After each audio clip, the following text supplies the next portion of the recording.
이번 영상은 은퇴 후 나이 들면서 알게 된 것들 5가지 준비했습니다. 끝까지 시청해 보시기 바랍니다. 바로 들어가겠습니다.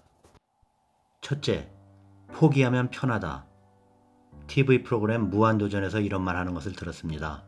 늘 발랄하고 엉뚱하고 때론 바보 같은 무한도전 멤버들이지만 아주 가끔씩은 진지하게 서로 삶에 대해 고민하는 모습들도 그려주더군요. 그중 유재석이 노홍철에게 했던 말이 있었습니다. 홍철아, 나이가 들어간다는 건 내가 좋아하는 걸 하나씩 포기하는 것 같아. 이것이 바로 나이 들어가면서 하나씩 포기하면 마음이 편하다는 얘기였죠. 포기한다는 것은 무엇이죠? 보통 시도조차 하지 않고 지레 겁먹어 생각을 행동으로 옮기지 못한다는 의미일 겁니다.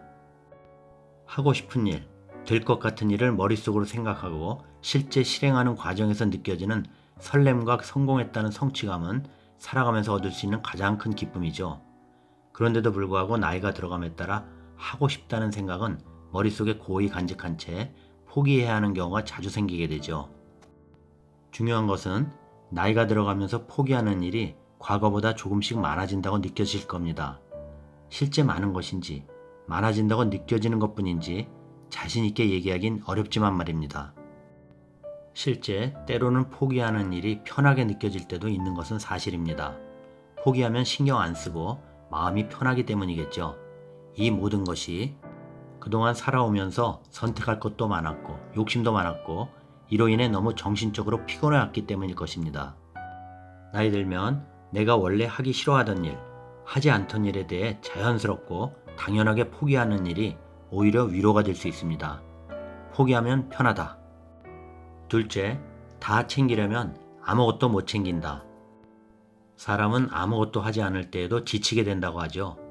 왜냐하면 뇌는 아무것도 하지 않아도 공회전하며 에너지를 소비하기 때문이라고 합니다.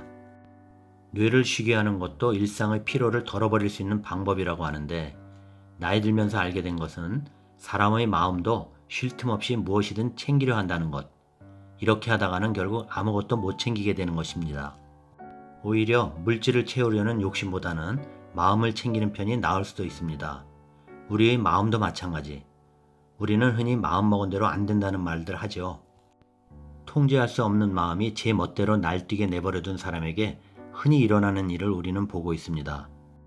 그 정도의 차이일 뿐 우리도 모두가 매일 겪고 있는 일상사입니다. 물질을 챙기려는 것과 마음을 챙기려 하는 것, 이 모두 다 챙기려면 결국 아무것도 못 챙기게 되는 것입니다. 이런 것들이 나이 들면서 알게 되는 것인가 봅니다. 셋째, 사람은 쉽게 안 바뀐다. 사람에게는 바뀌는 것이 있고 바뀌지 않는 것이 있지만 그런데 나이 들면서 더욱 느껴지는 것은 사람은 바뀌지 않는다는 것. 여러분도 느끼시죠? 바뀌지 않는 것에는 성격, 재능, 지능이 대표적이죠. 성격이 급한 사람은 천천히 하라고 해도 결국 급하고 느긋한 사람은 아무리 닥달을 해도 느긋하고 타고난 천성인 것 같습니다. 어릴 적 친구를 오랜만에 만나도 성격은 거의 같은 모습인 것을 볼 수 있죠. 자신의 가족들을 잘 살펴봐도 쉽게 알 수 있을 겁니다. 직장생활 하면서도 느낄 수 있었잖아요. 저 사람은 꼰대. 바꾸려 해도 절대 바뀔 수 없다는 것. 재능 역시 타고나는 것이죠. 말 잘하는 사람이 운동 잘하는 것이 부럽다고 금방 운동을 잘하게 되는 것은 아니죠. 노래를 기가 막히게 부르거나 그림을 잘 그리는 사람도 다 재능. 각자의 타고난 재능 역시 쉽게 바뀌지 않죠. 남의 재능이 부럽다고 쉽게 가져올 수도 없는 것이죠. 지능 역시 인위적으로 좋게 만들 수 없는 것이죠. 타고난 머리가 있는 것이니까요.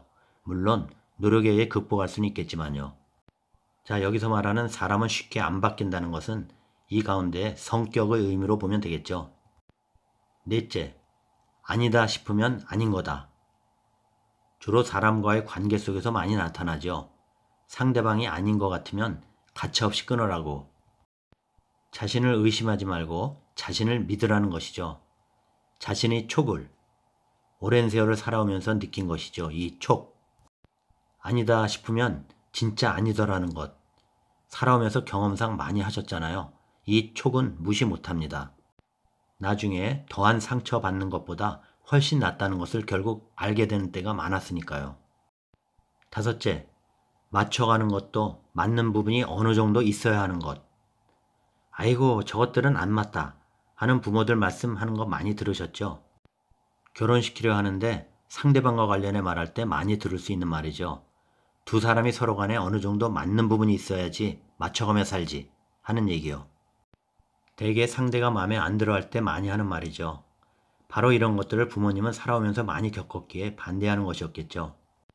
주변에서 반대가 심하거나 신중을 요할 때 고집 피우면 아무도 원치 않은 결과가 생기는 것이 빈번하게 생겼기에 맞춰가는 것도 어느 정도 맞는 부분이 있어야 하는 것, 이런 말이 나왔을 것으로 봅니다. 내친 김에 사람의 성격 말해볼까요? 요즘 성격 유형론으로 MBTI에 대해서 많이들 얘기하죠. 이번 동계올림픽 쇼트트랙 중계방송 보고 있는데 SBS의 배성재 아나운서가 많이 언급하더군요. 쇼트트랙 금메달 우리 자랑스러운 황대현 선수 MBTI로 ENTP, NTP입니다. 이렇게 외치더군요. 도전정신 강하고 임기응변에 능하며 자기 애가 최고, 이런 성격 유형, 마이웨이, 창의적, 공격적 유형이죠. 이 검사가 사람의 성격을 유형별로 분류하는데, 즉 사람의 성격을 파악하는 것이죠.